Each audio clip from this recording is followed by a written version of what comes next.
नाज़रीन, ये सियासतदान किस तरह से अवाम की साइकोलॉजी के साथ खेल रहे हैं।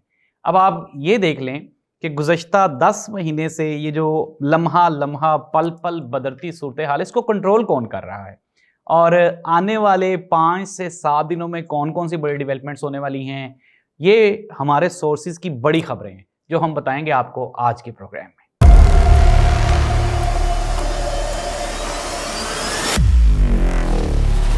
औज़ुबिल्लाहिमिनश्शैतानिर्रजीम, बिस्मिल्लाहिर्रहमानिर्रहीम, अल्लाहुम्मा सल्लि अला मुहम्मदिन व आलि मुहम्मद, करोड़ों दुरूद व सलाम हज़रत मोहम्मद मुस्तफ़ा सल्लल्लाहु अलैहि वसल्लम पर, आप सल्लल्लाहु अलैहि वसल्लम की आल पे। तहकीकी मरकज़ के साथ मैं हूँ ज़ाहिद अब्बास नकवी।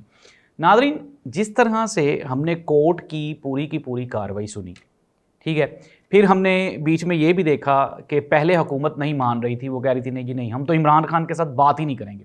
लेकिन फिर हमारे सोर्सेज ने ये आपको बताया कि मुलाकातें होने वाली हैं, मामला तय होने वाले हैं और मामलात होंगे, ठीक है। फिर हमने आपको ये भी बता दिया कि 14 मई को इलेक्शंस नहीं होंगे और बिल्कुल भी नहीं होने वाले। ये आपको डिटेल से हम पिछले प्रोग्राम में बता चुके हैं, ठीक है। और अब आगे क्या होने वाला है, वो कहानी, वो मंजरनामा जो कि हमारे सोर्सेज ने जो इन्फॉर्मेशन इकट्ठी की हैं, वो हम आपके साथ शेयर करने वाले हैं कि अब होगा क्या।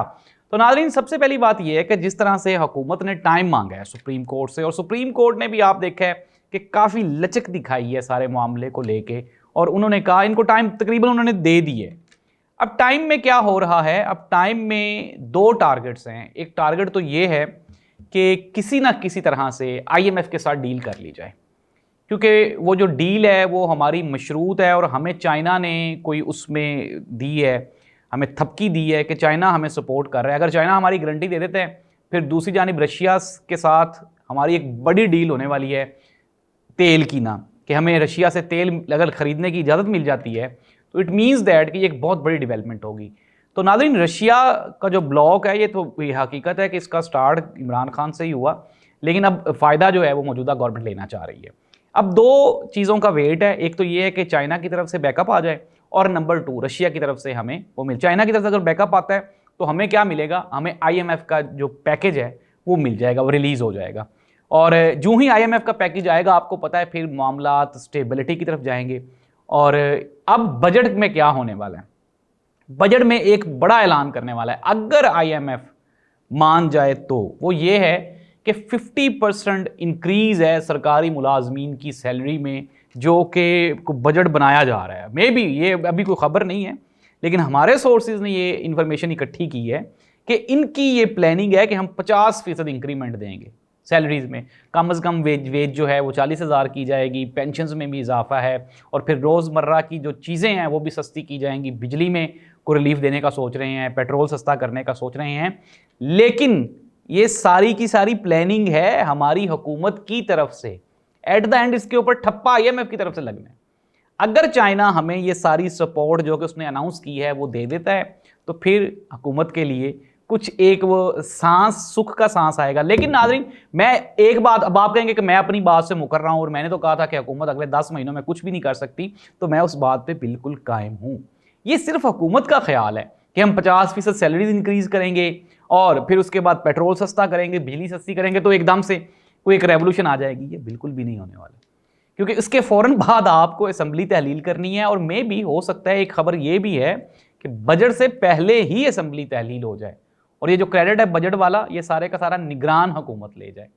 तो मामलात ये हैं कि चीज़ें ऊपर नीचे हो रही हैं।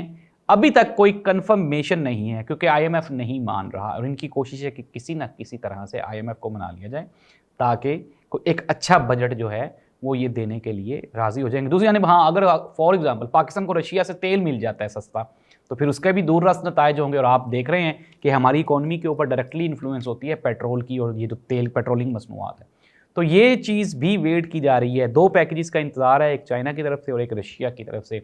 और बिलावल भुट्टो जरदारी जो कि गोवा गए थे, वो भी इसीलिए गए थे, उन्होंने अपनी प्रेस कॉन्फ्रेंस में कहा कि हम लोग देख रहे हैं चाइना की जानिब और रशिया की जानिब कि वो किस तरह से वो हमें सपोर्ट करते हैं। हालांकि हमें गोवा नहीं जाना चाहिए था, लेकिन हम लोग गए हैं। वहाँ पे हमारे साथ क्या हुआ ये तो पूरी दुनिया देखें। एक बात तो मुझे इकरारुल हसन की भी अच्छी लगी कि जब हमारा कोई भी रिप्रेजेंटेटिव बाहर जाए तो हमें उसको सपोर्ट करना चाहिए, चाहे वो गलत ही चला गया। हालांकि वो भटक के चला गया, बिलावल उसको जाना नहीं चाहिए था, क्योंकि वहाँ पे आपको पता चित्तर ही पड़ते हैं हमें इंडिया से, और तो कुछ भी नहीं होने वाला होता। लेकिन खैर चले गए, एक बेहतर समझ लें पॉलिसी को, और आने वाले दिनों में देखेंगे कि क्या चाइना और रशिया पाकिस्तान के साथ खड़े होते हैं और अमेरिका इसको किस तनाजुर में देखता है, क्योंकि यूक्रेन और रशिया का जो मैटर है वो सॉर्ट आउट नहीं हो रहा, और देखना यही होगा कि अमेरिका हमें कितना कुछ स्पेयर करता है। तो ये हैं अगले हफ्ते की डेवलपमेंट्स। अगर ये 2 काम हो गए तो फिर हुकूमत के लिए एक सुख का सांस है, लेकिन अभी तक तो हुकूमत के पूरे केसेस भी नहीं खत्म हो रहे। मियां नवाज शरीफ साहब भी इसी वजह से नहीं मुल्क वापस आ रहे। खैर इंशाल्लाह आने वाले दिनों में बेहतरी की उम्मीद रखनी चाहिए। पाकिस्तान के इदारे मुस्तहकम और मजबूत हैं और काम कर रहे हैं। इंशाल्लाह पाकिस्तान में बेहतरी होगी। अल्लाह हम सब का हामी और नासिर हो। अपना और अपने से मुंसलिक लोगों का ख्याल रखें, महफूज रहें और फोकस करें अपने आमदन के ज़राए पे, क्योंकि गवर्नमेंट आपको कुछ भी नहीं करने वाली। अल्लाह हाफिज़।